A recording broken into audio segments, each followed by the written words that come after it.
വീണ്ടും ഡിസംബർ 6 കടന്നു വരുന്നു. ബാബരി മസ്ജിദ് മണ്ണോട് ചേർന്നിട്ട് ഇന്നേക്ക് 33 വർഷം തികയുകയാണ്.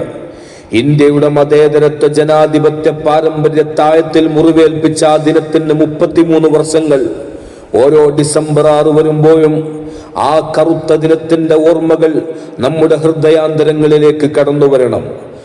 1528 മുതൽ 1949 ഡിസംബർ 16 വരെ ബാബരി മസ്ജിദിൽ ജുമുഅ നിസ്കാരം നടന്നിരുന്നുവെന്നും ഡിസംബർ 22 രാത്രി ഇശാ നിസ്കാരം വരെ ആ പള്ളിക്കകത്ത് ജമാഅത്ത് നിസ്കാരം നടന്നിരുന്നുവെന്നും അന്നത്തെ രാത്രിയിലാണ് അവിടെ രാമവിഗ്രഹം പ്രത്യക്ഷപ്പെട്ടത് എന്നും പിറ്റത്തെ ദിവസമാണ് പള്ളി അടച്ചുപൂട്ടപ്പെട്ടത് എന്നും പിന്നീട് 1992 ഡിസംബർ 6 ഒരു കറുത്ത ഞായറാഴ്ച ഇന്ത്യയിലെ വർഗീയ ഫാസിസ്റ്റ് ശക്തികൾ ആ ബാബരി മസ്ജിദ് തകർത്ത് തരിപ്പണമാക്കിയതാണ് എന്നും നാം ഓർത്തിരിക്കണം.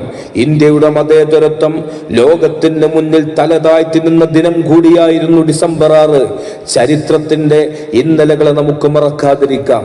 ഫാസിസത്തിനെതിരെയുള്ള പോരാട്ടത്തിന്റെ ഏറ്റവും പ്രധാന ഭാഗമെന്ന് പറയുന്നത് ചരിത്രം ഓർത്തുകൊണ്ടേയിരിക്കലാണ്. അത് മറ്റുള്ളവരെ ഓർമ്മിപ്പിച്ചുകൊണ്ടിരിക്കലുമാണ്.